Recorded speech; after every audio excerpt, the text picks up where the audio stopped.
chiemo moko ma nengo gi ni malo. Wadwaro ni sama wawuoyo balanced diet wawuoyo chiemo mayot minyalo yudo machiegni kodi. Ka wuoyo kuom onagewa, wan gi protein mang'eny ei nam ka. Wan gomena ma nengo ne bet yot. Wan tiere kod oganda. Mago chiemo ma nengo gi ok ni malo, to gin chiemo miyudo ka ng'eny jowa thoro chamo.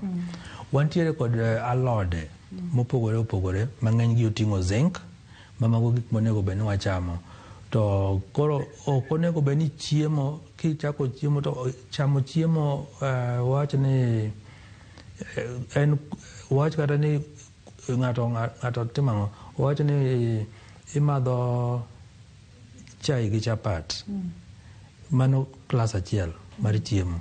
Koro yudo ka koro pogruok mantiere kanyo malich onge. Kata idhi madho nyuka gi chapat, mani chamo carbohydrates lilo, ionge gi protein kanyo, ionge gi vitamins kanyo. Koro yudo ka koro ok idhi konyo dendi e yo moro amora. Koro onego bed ni wachamo chiemo mowinjore gi del, complete balanced diet manyalo miyo koge wadongo maber. Mano namba achiel. Namba ariyo, tijewa ma watiyo dala, wang'eyo ng'eny jowa wan jopur, wan jolupo, wan joma timo tije mag lwedo. Onego bed ni tijegi mitimogo eko, kata ka en tich molil itiyo gi lweti, bang' kisetieko tiyo tijno, ne ni iluoko lweteni maler gi sabun, mondo mi kik bed ni nitiere tuoche moko manodonjo e kind kokeni, ma koro imiyo gi thuolo mondo mi gimed dak e iye kanyo, mondo mi gichak kelo tabu. Koro mago gik ma wawe. Wach machielo monego bed ni wang'iyo kabisa en kaka wang'ado kokewa. Style ma wang'ado godo kokewa be kelo nwa tabu, nikech jomoko ng'ado kogno madonj iye nyaka i ring'o. Onego bed ni kogno ing'ado, to onego bed ni iweye gi ewi pien. Pien mamalo ni, kaka koro ineno mara nitie, en mani koro kunyal nene machiegni, but onego bed ni ogik gi ewi pien ka. Kokadho ma koro osedonjo nyaka i ring'o ku, mang'iso ni chako kelo tabu ne kokeni. To ema koro ibiro yudo ni koki koro, nikech sama tin ing'ade gi iye ku, koro chako dongo, kodonjo ei pien, bathe gi bathe. To mano kendo chak kelo ni tabu machielo, ma koro biro chuno ni mondo gol kogno no te oko, mondo kiweye odongo maber, obiro gi tabu. Kar ng'ado kogno ka daktari, awinjo ga ok ang'eyo in jalony e wechegi. Giwacho ga ni kar ng'ade to afadhali file. Tiere pogruok e kind filing kod ng'ado? Filing cha aparo ni itimo bang' ng'ado. Nekech filing en ikete obedo ma smooth, obedo mayom maber bang' ng'ade. To en mana ni koro luwore, ok ine ka koro inyalo bedo ni luwore gi ing'ade gi gima nade. Jomoko inyalo yudo ka ng'ato kawo pala ema ng'ado go koke, mago timore. Ng'ato kawo wembe kata blade to ng'ado go koke, odhi ng'adore mayom. Ng'ato nyalo bedo no kawo nail cutter, to nail cutter kar mondo mi oket kako owinjore oloke ataro. Mano be koro kelo tabu machielo.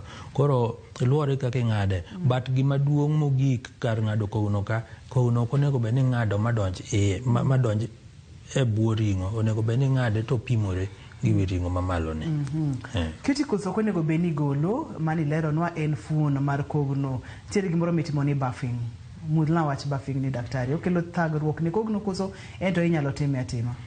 Buffing ni ok awinj ka ng'e buffing mar kogno ni, mana kapo ni lero na ni buffing ni gitimo. Nikech akiana nyalo pime gi buffing mitimo ne mtokni. Odwa chalo kamano. Mani koro itime gi gine mabetio matin ma kose luokni kata kose gol polish to ntiere kaka irudhe, kaka mana kaka itimo buffing mar mtoka. Ntiere mago koro waluongo ni aesthetic issues mag kogno. Ng'ato dwaro ni mondo koke ne onen maber. En mana ni tabu ma wan godo ni jomoko time too much, yani gitime mang'eny ma koro okethi.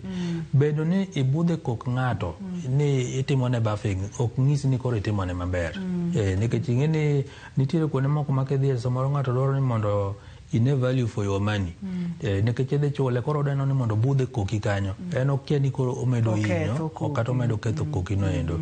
Koro mago gik monego bed ni wang'iyo. Onego bed ni ka itimo, to bende kogno madongo maber onego bed ni nyilni kaka koro meka nyilni kamani. An pok nadhi e manikiwa but koke na to nyilni. Ng'eny ji thoro ga paro ni samoro adhi e manikiwa to manikiwa no be pok nadhi be pok nobire wiye.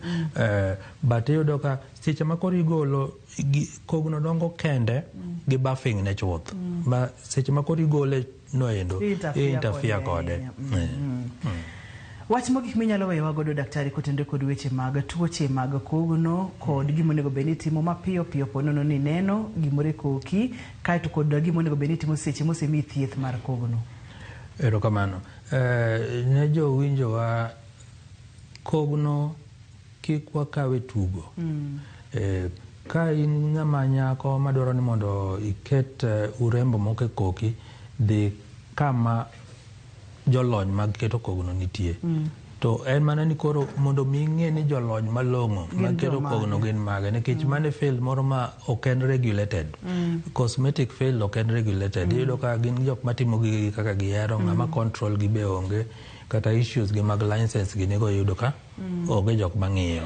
Koro mane kama koro wabedo go gitabu to wang'eyo ni wantiere kod skunde kata colleges mapuonjo keto kogno go e yo malong'o kata mana luoko gi kata timo pedicure gi manicure. Nitiere skunde matimo mago professionally kendo gito gen registered. But koro yudo ka kuonde ma koro timo gi oko ka tiyudo ka ji timo gi ng'ato yawo kibanda moro matin to koro nekech nodhi obet kamoro to neno kaka itimo gi koro en bochaka chaka kendo timo ne jomoko.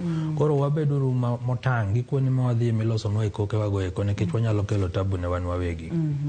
Yath komi to monyath kaka dwarore daktari wacho kata ni yedhe gi dwaro kinda nyalo dhi nyaka dweche 6 muonya kaka daktari onyisi. Ponono ni dwani mondo mi ilos koki mana kaka owacho idhi ir jogo molony to kaber to ki ng'ato ruke koki ahinya ma koro irudhe ma koro odije ahinya oyo interfere kod system mar kogno. Ne daktari wa Dr. Lucas.